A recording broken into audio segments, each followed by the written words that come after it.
And welcome back to the channel then. So if you've been following from last video, you will have seen we took the BMW engine, the M57, out of the X3.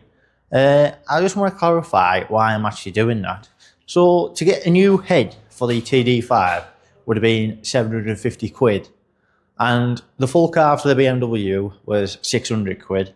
So it was a no-brainer really. I know I'm going to have to spend a lot more money on adapter plates and conversion looms and stuff like that, but it's going to be an absolute beast when it's done.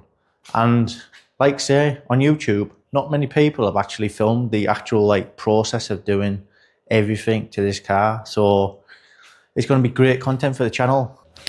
And I know loads of years are going to be shouting at the screen saying sacrilege, what an absolute waste of a built car with that X3. But like I say, it's going to a good place. We're going to do this conversion, and I'm hoping to build this Disco 2, fresh chassis, absolute ground up rebuild, new bolts, new bushes, new everything. I'm going to take you along that journey, and it's for a good cause. For you avid Discovery 2 TD5 lovers, I absolutely do love this engine. I've never had a problem apart from this one, barring the little electrical gremlins that you do get with every Land Rover. I mean, if you are a Land Rover owner, you know exactly what I'm talking about. But like I say, the absolute built engine. I've converted my Discovery 300 TDI to a TD5. I would jump in that thing and go to Europe in it. It is that reliable. You just flick of the button. But just this one, I just don't know. Like I say, I don't know the history of it. We're going to be doing with the conversion, but if you're new around here and you like this sort of content, subscribe here, smash the thumbs up, give me a like. It really helps me out. And today's video, we are going to be stripping the body off the Disco 2. I've actually got a new chassis, as I showed you in last video. It's going to be a good one this today, because the rot has absolutely set in on this Discovery 2. And I mean, it is absolute chew on. So the first steps for the conversion, because I've got access to a garage and a 2-horse ramp, I want to make life as easy as possible for me. So we're actually going to lift the body off the car. So there's 10 or 12 mounts, I think, on this body, and we're going to go around, spray them all with fluid, and then we're going to lift the body off the car. That'll leave the chassis with the engine in and the gearbox. And then once the body's up and out the way, wheel the chassis out underneath here, pick the engine and the gearbox out that I don't need with the crane, sell that for bits or whatever I'm doing with that. I might use it as a spare because I've got a Discovery one with the TD5 in it, so that might just be a spare lump sat about. And then once it's a bare chassis, we're going to swap the axles over, use that chassis there, roll that underneath. Now we've got better access to the chassis, I can then sit the BMW gearbox and the engine into the chassis, put the adapter plate on, and that'll make it loads easier to weld the mounts and stuff in. So first step is going to be going around spraying all these bolts with penetrating fluid. Right then, so body mounts, it's probably been discussed on loads of videos. We've got 2 for the body here. This is really rusty as well. I will be doing that, welding some patches in there. So we've got a bolt there for the body mount at the front, another one on this side here, and then walking around the wheel arch, we've actually got another one here, and then it's the same on the other side. And then underneath we've got another one on this outrigger, that bolt there, if you can see that. And then we've got another one at the back on the outrigger, this outrigger there. And then we've actually got some that go the other way behind the rear seat, so they actually bolt. See them ones? That one there, we've got that one to do. That you get that from inside the car. And then I'm sure there's another one in the boot there. And then we're going to remove the rear bumper. And then we've got another body mount here. So first hurdle, trying to get the body mount bolts out, and That's what they look like. And that one is even worse. Can you see? Look at that. I've tried the easy sockets out, and it's not even gripping it. It's just corroding off and rusting off. So then, the next option, I tried to get the grinder in here and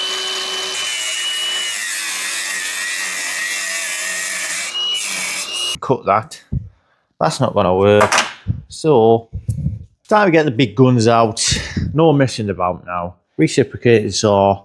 Just going to slice through them body mounts, slice through that body mount, slice through the other ones that don't come off, and then try and get this body off. After chewing about like that. And there we have it. That body mount isn't even attached, so we've got some welding to do there, haven't we? Same with this one. This one's absolutely rusty solid, so just gonna get the recip saw straight through that one again. I mean, it's times like this where I wish I really had an oxyacetylene torch, but insurances don't allow it, so hoo-hoo. Now, what I'm actually going to do is I'm going to remove the wheel, just so I can get into these body mounts.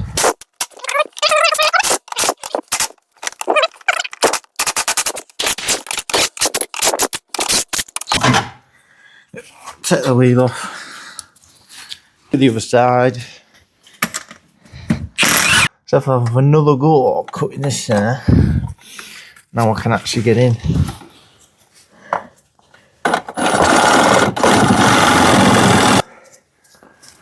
Right, that's stud. Fucking hell, what are these bolts made out of? Titanium. There we have it. That is that one off. Thank fuck for that. So yeah, I can actually get the grinder in this one.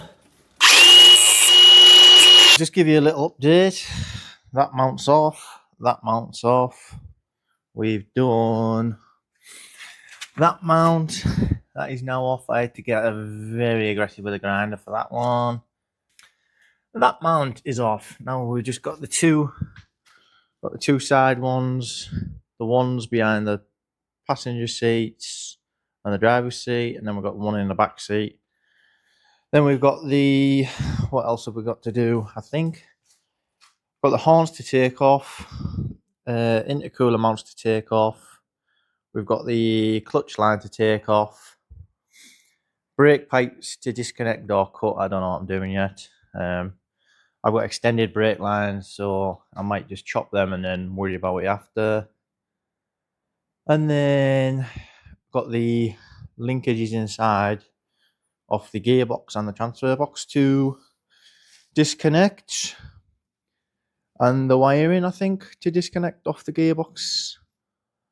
And then we've got the red plug to put onto the engine, disconnect all that sort of stuff from the battery so that stays with the chassis, and then go for the big body lift.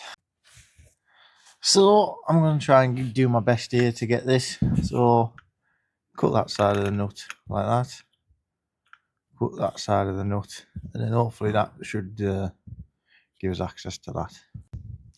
Now, ignore that rust.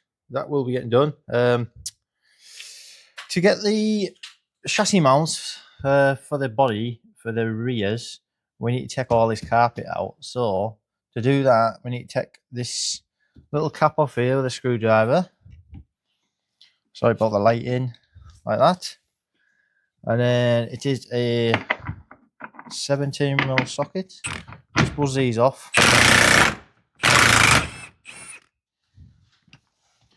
And then that bolt will come out with the seat belt, and then you can get your carpet, lift it out, lift it under the boxes, and then we need to fold that up, and then there's two bolts under the back.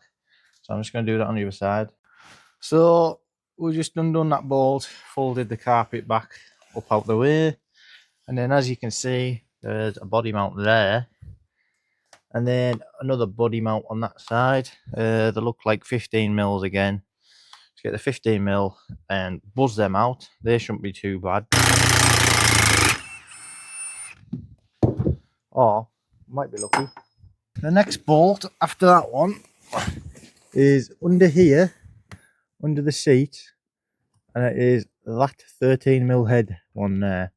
But I need to wait till someone comes, my glamorous assistant, and they need to hold the top while I spin it off from the bottom because it's all just spinning. So we'll crack on with the other side, trying to get the other body mounts off.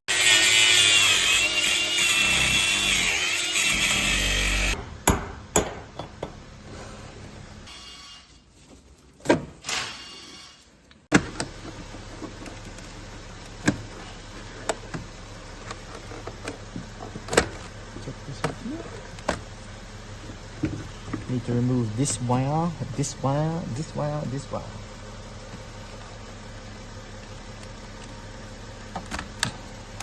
Pull up on that.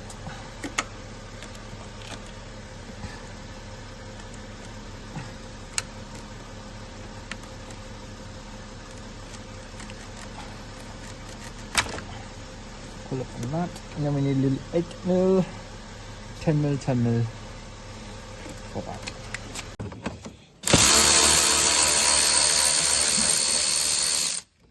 Right then guys, this is where we're at. We're slowly lifting the body off now.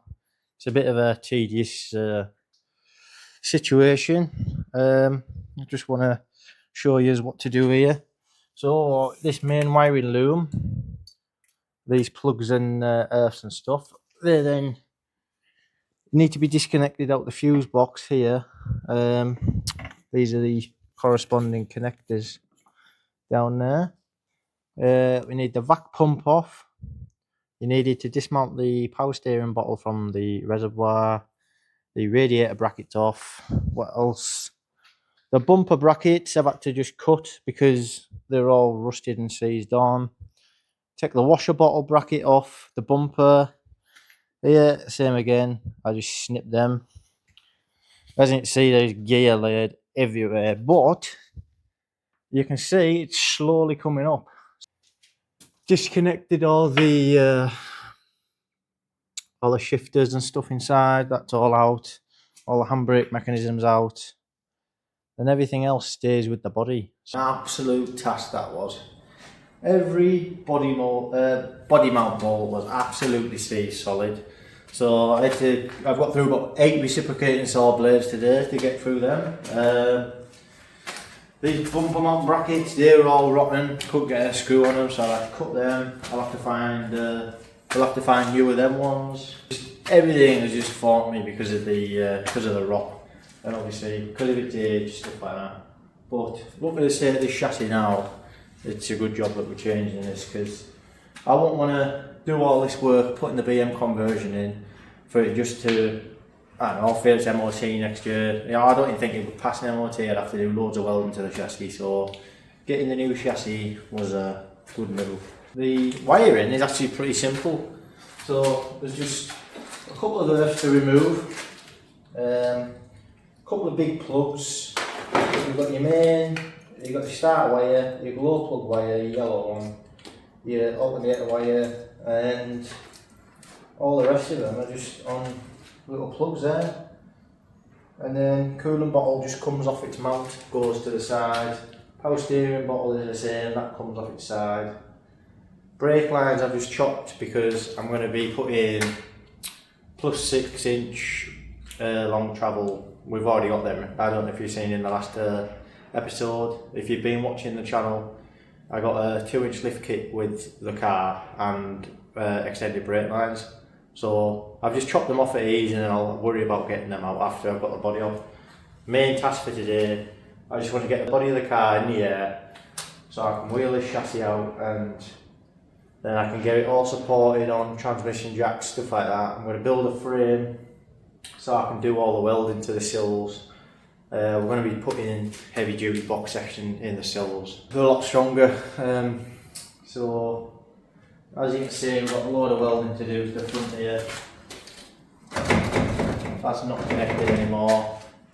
That side's about rotten through, so I'm going to have to cut all that, plate that, try and keep that somewhat like, same with that one. And then while the body's in the air, I'm just going to wire wheel the depth out of it, and then see where it needs welding on it, patch it all up while it's all accessible, there's no chassis underneath, and then make this future proof as I can. Like I say, that engine's absolutely goosed, it's the head's gone on it, so now I'm just taking bits off it and then I'll be selling them as spares.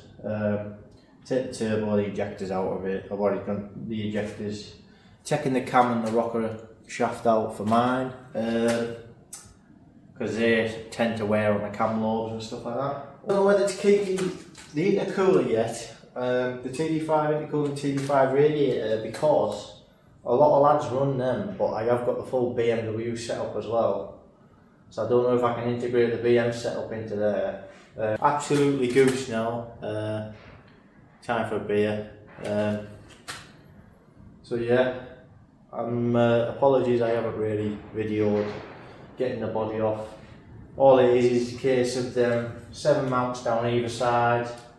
There's a bit of wiring at the back for your 7-pin connector. Your inside you need to disconnect the high-low diff lock linkage.